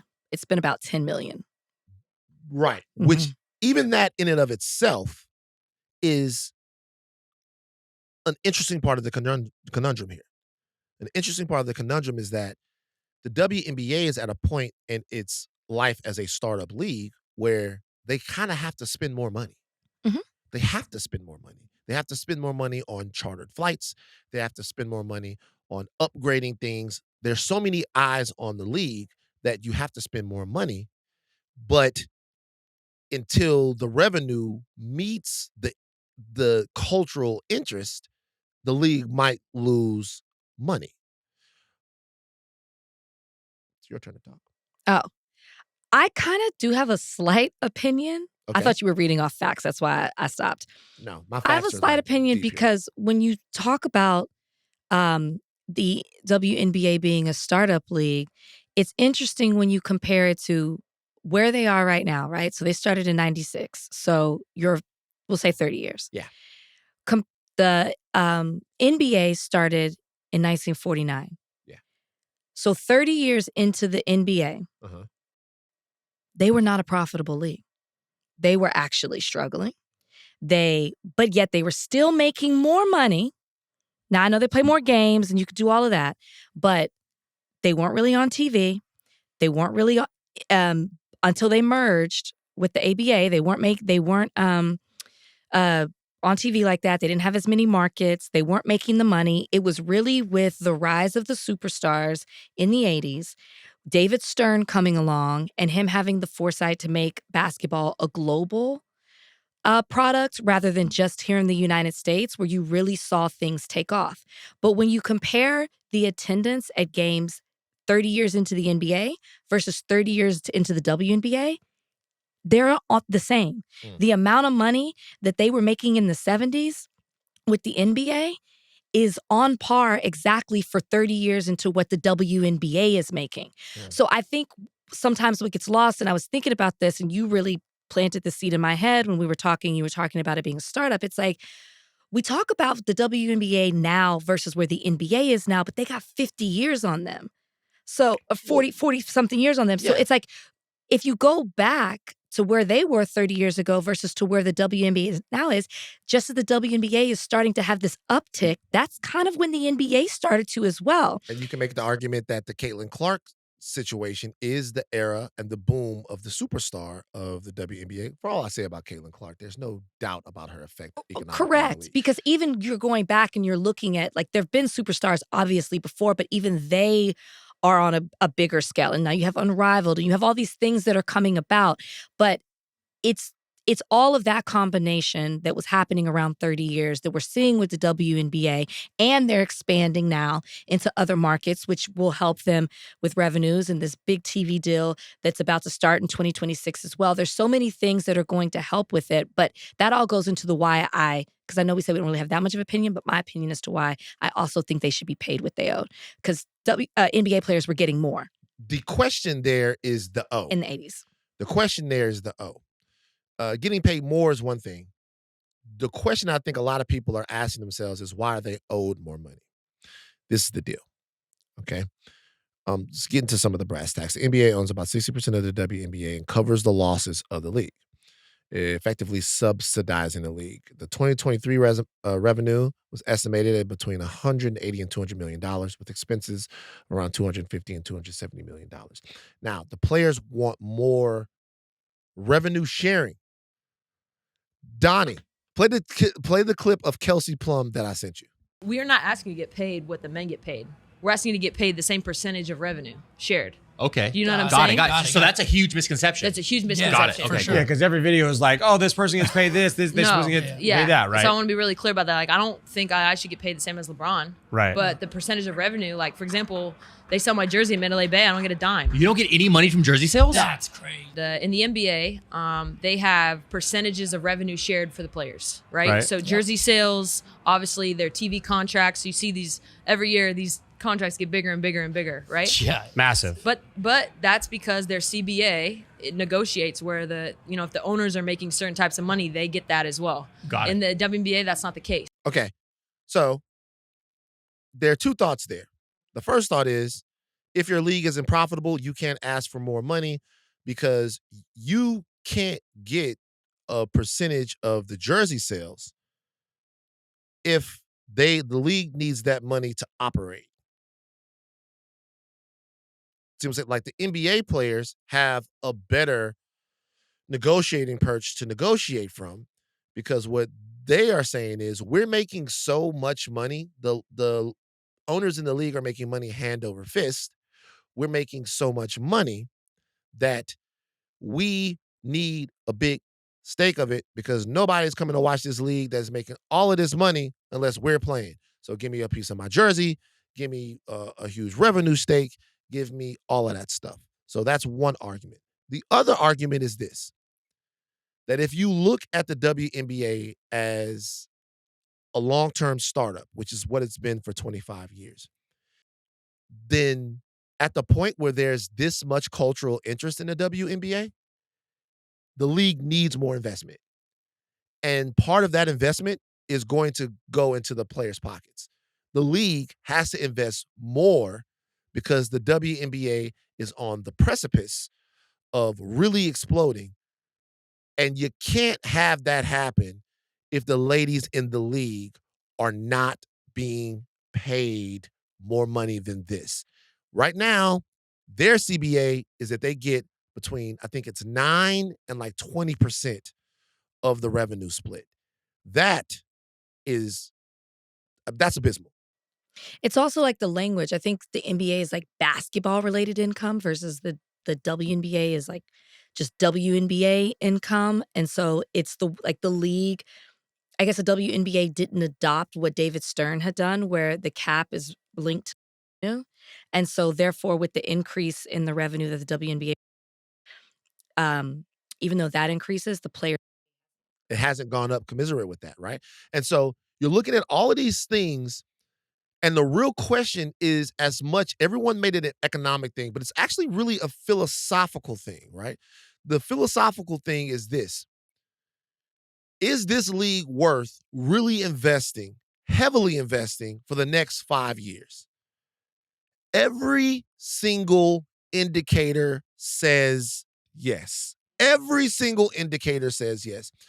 The highest ratings we've ever seen. The total unique viewers in 2024 exceeded 54 million. Watch time across the networks hit 136 million. It's an all-time high. The attendance soared. League averaged 9,800 fans per game. That's up 48%. Total attendance surpassing 2.35 million. That's the highest in over 2 decades. The merchandising sales, bananas.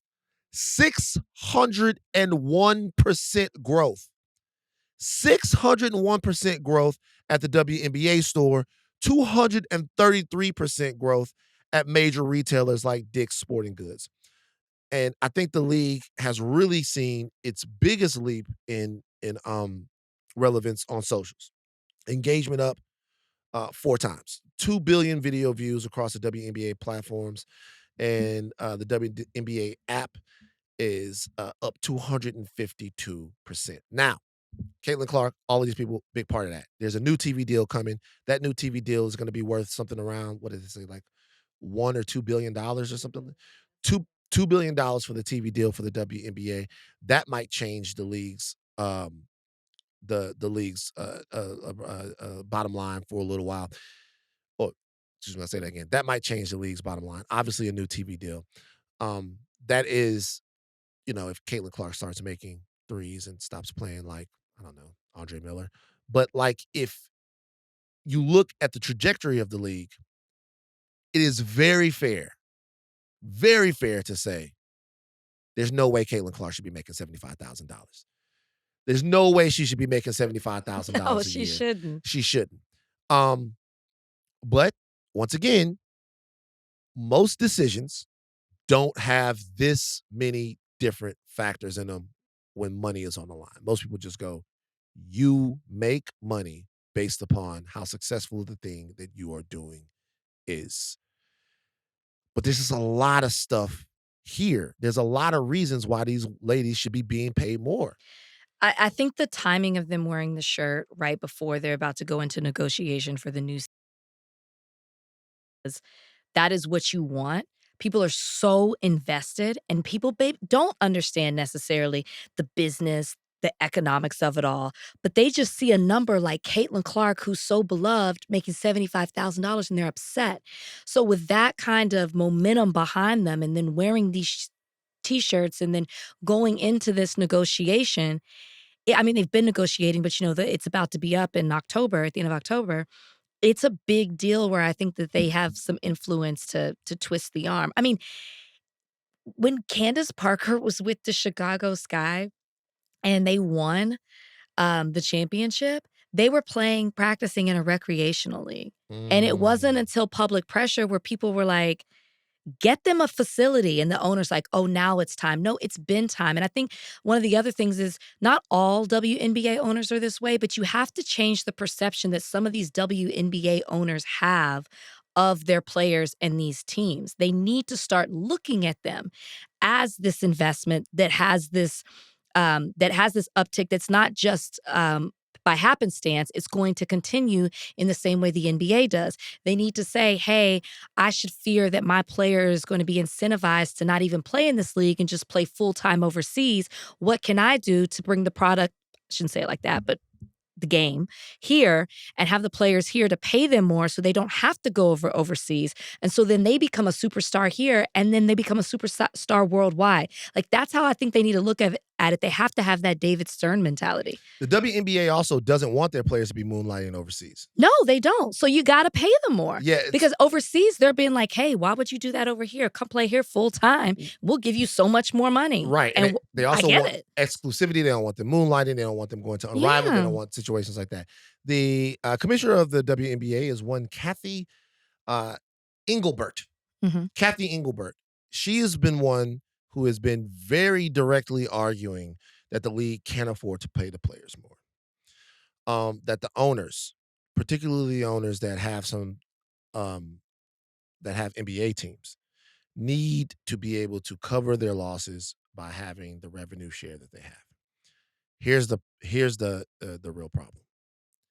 That time is just really over.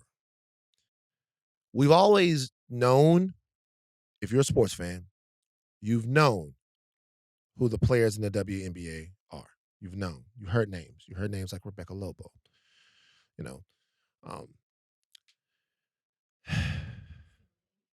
Yeah. Okay.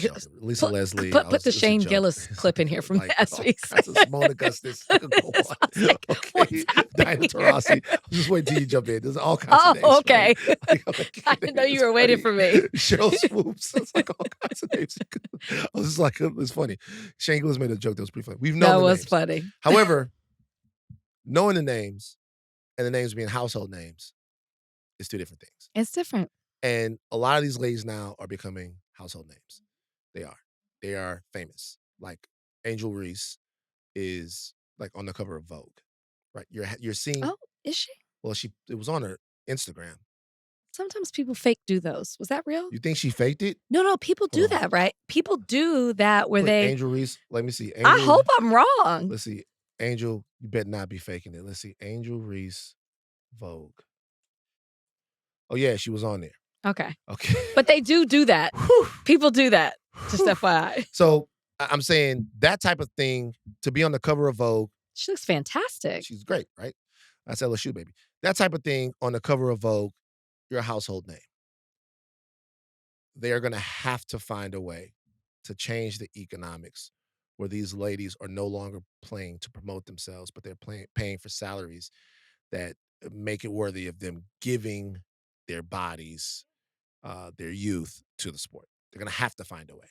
They're going to have to find a way. If you view the WNBA as a startup league to where one day the windfall will come in and you can recoup all of the money that you invested into it, then part of that investment isn't just going to be chartered flights. It's not just going to be TV or making the arena. Or it's going to have to be into the actual workforce. Even the charter flights things that happened with public pressure. I know. Last year because their CBA says premium economy.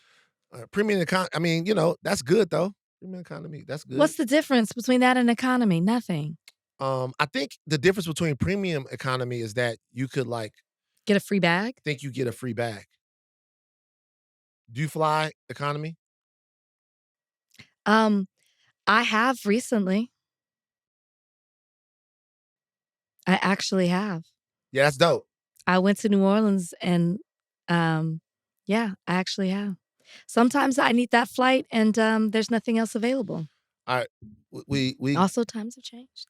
They are changing. By the way, like when I say the fly economy, I'm small, so it's like for you, it's different. It's really different. Like when I did it, I was like, I'm a picky eater. I don't eat the food anyway that's given to you. Like I really need to stop wasting money and just fly economy. Okay, I'm gonna be honest with you. The only reason why is because I'm fat now. When I wasn't fat, I was back there chilling, going to sleep. But now my ass be going to sleep. I'm gonna be honest with you. It's worth paying a little bit more so my ass don't go to sleep. Do your ass go to sleep on planes? Yeah, I used to. I can't anymore at all. I'm up the whole time. I just flew back from Paris. I was up the whole time. 11-hour flight. We've gone long on the podcast. We didn't get to Shannon Sharp. We didn't get to the doodle. Oh, Shannon Sharp.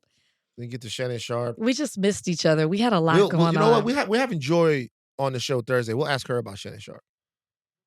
Ask her about it. I do have to talk about one thing real quick. Donnie, run this video real quick before we go.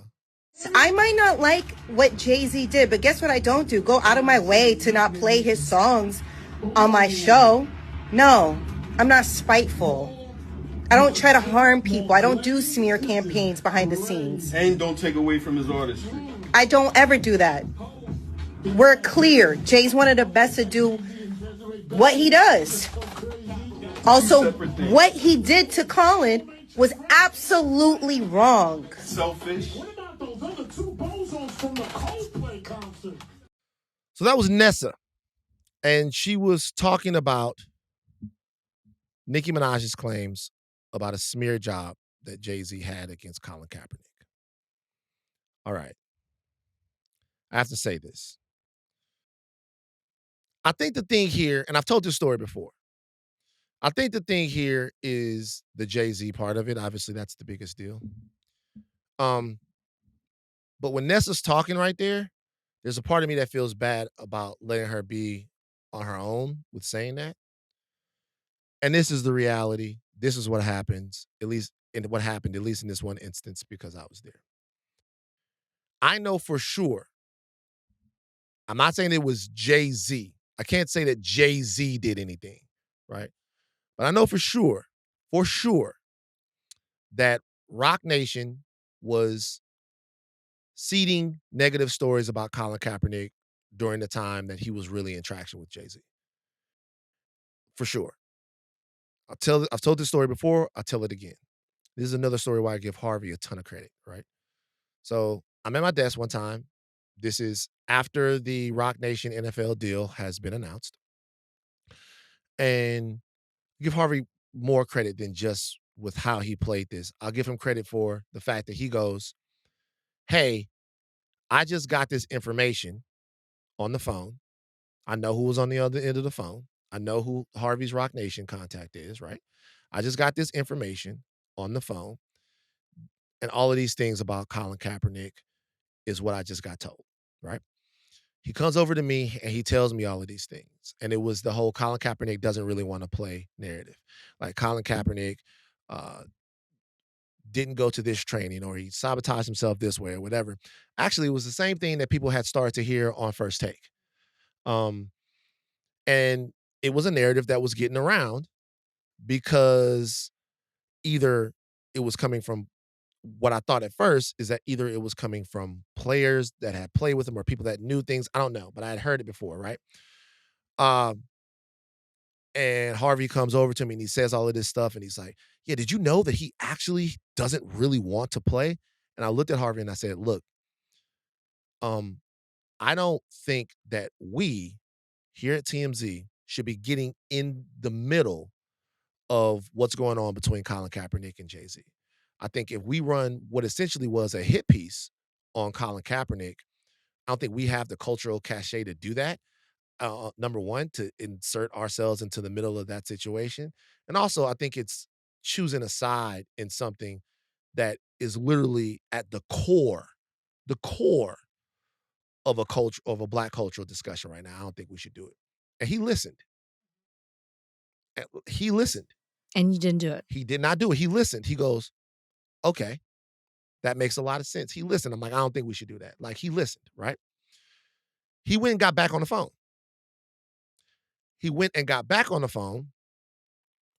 And when he came back, there was a different story.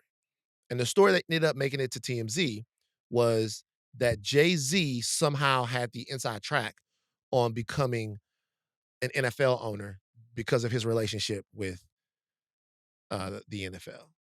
And that ended up being the story. You guys could probably Google that story. I'm sure it's still on the site, that Jay-Z was going to become an NFL owner. And the reason why that story went up is because it was still a story that kind of explained why he had decided to take the deal with the NFL. It was a story that made it make sense to people. Like, oh my God, maybe Jay-Z, as the owner of a team, can then put Colin on a team. Or maybe moving on from the kneeling situation is worth it because we're going to get a Black owner in the NFL. Or just have some influence and towards right. Black culture, people within the NFL. I get it. Right. Because a lot of people were asking the question, like, why he did this, because it didn't seem like it was a deal. And they were pitting Colin Kaepernick against Jay-Z. Full disclosure, I know Colin Kaepernick and Nessa. I do not know Jay-Z or any of the higher-ups at Roc Nation, right? So I can't say what Jay-Z was having somebody do. But the fact that they were people from Roc Nation that were trying to put negative stories about Colin Kaepernick into the ether is true. Now, that is two things. One, so much more common than people would think that it is, right? So much more common in media than people would think that it is. That happens all the time. Essentially, the reason why I would tell celebrities all the time is like make friends with somebody at TMZ, have somebody in the office, is for two things. Number one, so you can get a story and a reaction that is favorable to you once you do find yourself in the middle of something. And also, so you can jump out ahead of stories and put your side out there first, right? And a lot of times, I don't want nothing to do with the office. And I would tell people like, hey, just to let you know, the white people and the big corporations, they got people inside of the office that listen to them. Nobody's cooking stories for anyone. But the reason why at the bottom of an article it says, we reached out to this person for comment is because we reached out to this person for comment. Like, this is a story about you. What do you say about this? And if you don't comment, that leaves that. But if you say something, then you get the opportunity to at least have some influence on how that story plays on the page, right? But they were into it, and sides were working. And so that was a thing that actually happened. I still do not understand why Jay-Z, why Roc Nation entered into the relationship with the NFL that they did. I'm not saying that it hasn't been good for some people. They spread a lot of money around. And even more than the money that they spread around with Rock Nation through, Inspire Change and all of that stuff, man, I know activists that have been bailed out of jail. I know activists that have had money put in their pocket. Rock Nation has done good work. That one particular move, I still don't know why that happened. And there hasn't been a sufficient answer as to how you went from, we don't need the NFL, we don't need all of this, literally a year before, to becoming a partner with them, and then us getting essentially a Super Bowl halftime show for it, right? And if I were Colin Kaepernick or people that, were supportive of him, I would still have those questions too, because they haven't really been answered. And they're not going to be. Okay. What year did that happen? 19. The Harvey. 19. I'm pretty sure I was done in 19, but this might have been one of the last things, because I was done. This is 19. It couldn't have been 18. Well, maybe it was late 18. It might have been late 18. 6 or 7 years ago is my point. Right. I think, whenever we have to talk about this, or I hear Nessa saying something, I kind of am like, okay. And it's not to disrespect the situation or Colin Kaepernick or her in any way. It's just exactly what I said to you. You're never say never, but you're probably never going to get the answer that you want. And is that fair? Absolutely not. And is it fair that Colin Kaepernick never got to go back into the league? Absolutely not fair. Should be playing. Stand by all of that. But what did come out of it is that he's a legend, and he is a trailblazer, and there are other opportunities, not the one he wanted, right? Which is to play football again, and rightfully so. But there are things that came out of it that I've been on carpets when Colin Kaepernick walks on them, and people really, it's like, oh my gosh, Colin Kaepernick is here. I don't even want to say the superstardom that he has. It's just the presence of him and knowing what he did and what he represents is huge. And it's not just coming from a Black reporter. I'm talking about sharing the carpet with everybody. Really, it's like, oh my gosh, Kaepernick is here. That is because of what he did, what he stood for, what he still stands for, what he represented, what he still represents. I get kind of like, because he does represent all those things, and I understand the unfairness of it, but both things can be true. Everything that I just said, and maybe you should move on. Nikki, talking about Nikki, she's currently going through a situation, whatever. But when I hear Nessa talking about it, I'm like, I get it. You were wronged, and it is so unfair. But part of me is like, wants there to be like peace and just to move on from it. Like, let's talk about all the other things y'all are doing, because y'all are doing so much, whether it's nonprofit, whether it's a documentary, like a book, whatever it may be. Y'all are doing so many other things where then I hear that and I'm like, I get it, but I want to talk about the other things and how you're moving forward. That's it. So, no disrespect. We're at the end of the show, and I'll say this. They do talk about the other things that they're doing, right? Colin Kaepernick's had the book, he's at the show, he's at all of that stuff. Correct, and we know about these things. Does talk about the other stuff that they're doing. I'm not about to hold water, but I'm going to say this, though. I would personally think, and I haven't talked to him about this, I personally think that the NFL thing is a wound that will never quite heal.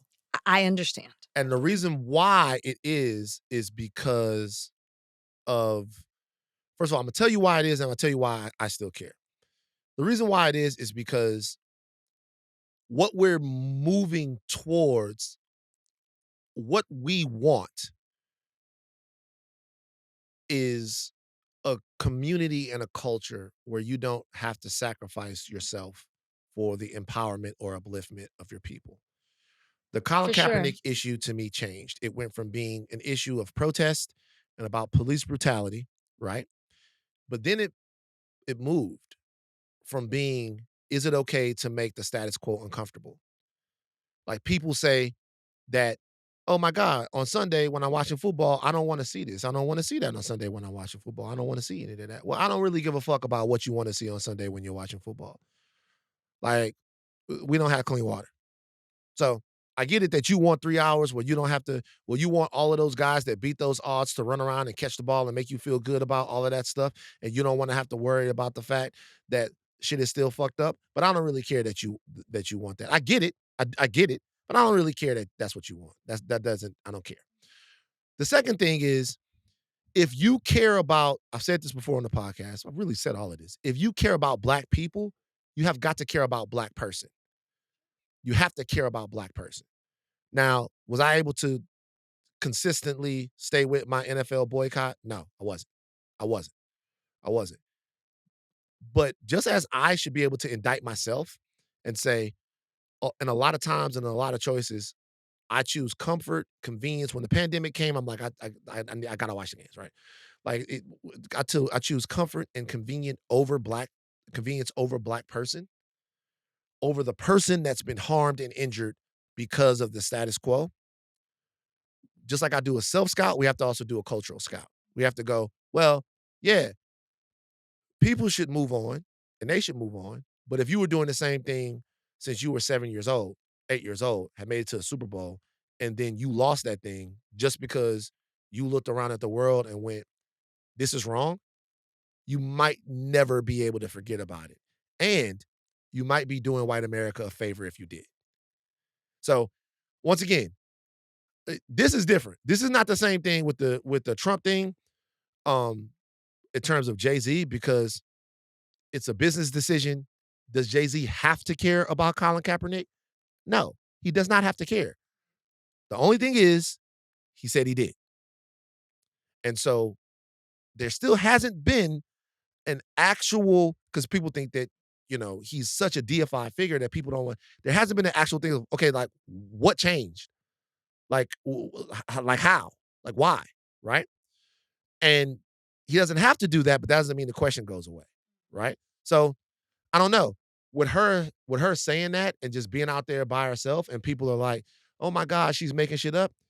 The part about, oh, is that what people were saying? See, I don't think she's making stuff up. That's not my thing. I don't think that. I mean, those are the games that, like, corporations and different entities play. That happened.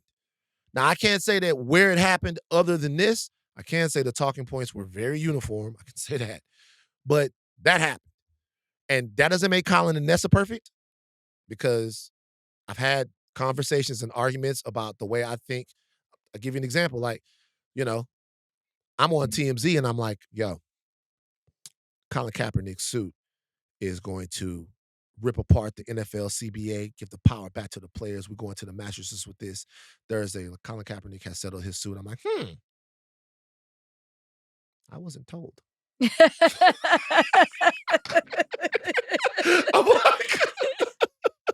I'm like, okay, well, now I look like an asshole. So nice. Everybody, because the people at TMZ, the people on the show are like, Van, I thought you said we were trying to, seems like he took a paycheck and went on. I'm like, but I didn't really understand the mechanisms of it. Sure. They haven't been perfect in their communication, and they haven't been perfect. But the bottom line is, a nigga decided to get on one knee for police brutality, and he took his fucking career. And everybody can make a decision whether or not they care or not. They did. And we do care. We do. What? We do care. But I can also be like, wrap it up. All right. She didn't lie though. Take your thing caps off, but do not stop learning. I'm Van Lathan Jr. I'm Rachel Lynn Lindsay. I got it.